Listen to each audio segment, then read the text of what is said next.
బాగా మాట్లాడతారు, అన్ని దగ్గర ఉన్నా, నేనే ఉన్నా, నేను ఎక్కడ లేను. నిన్న పాపం చాలా మంది ఈ కొత్త కొత్త సోషల్ మీడియా పిల్లలు ఉన్నట్టు వాళ్ళకి హిస్టరీ తెలియదు అనుకుంటా, అందుకే చెప్తున్నా ఇవాళ. అదేవిధంగా నేను పెద్ద ట్రబుల్ షూటర్ అంటారు. ట్రబుల్ షూటర్ కాదు, ఈజ్ బబుల్ షూటర్. ఆయన ఏంటంటే ట్రబుల్ ఆయనే క్రియేట్ చేస్తాడు, చేసి నేనే సాల్వ్ చేసినట్టు నటిస్తాడు. నేను లేటెస్ట్ ఎగ్జాంపుల్ చెప్తా పట్టురు. నేను మొన్న దాసోజు శ్రవణ్ అన్న ఎలక్షన్ ఎమ్మెల్సీ ఎన్నికలలో బీఆర్ఎస్ పార్టీ డిసైడెడ్ ఒకటే క్యాండిడేట్ ని పెడదామని. కానీ హరీష్ రావు గారు ఇంటర్నల్ గా బీజేపీ వాళ్ళతో మాట్లాడుకొని ఏం చెప్తారంటే, మీ దగ్గర నుంచి ఒక క్యాండిడేట్ని ఇవ్వండి, నేను మామయ్యని కన్విన్స్ చేసి రెండో క్యాండిడేట్కి పెట్టిస్తా అంటే he wants to create a trouble.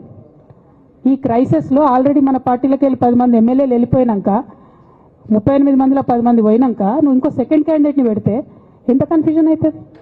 ఎవరెవరు ఎటెట్ ఓట్లు వేస్తారు? అంటే హార్స్ ట్రేడింగ్కి ఈయన ట్రబుల్ షూటర్ గారు ట్రబుల్ని ఓపెన్ చేస్తారు అన్నట్టు.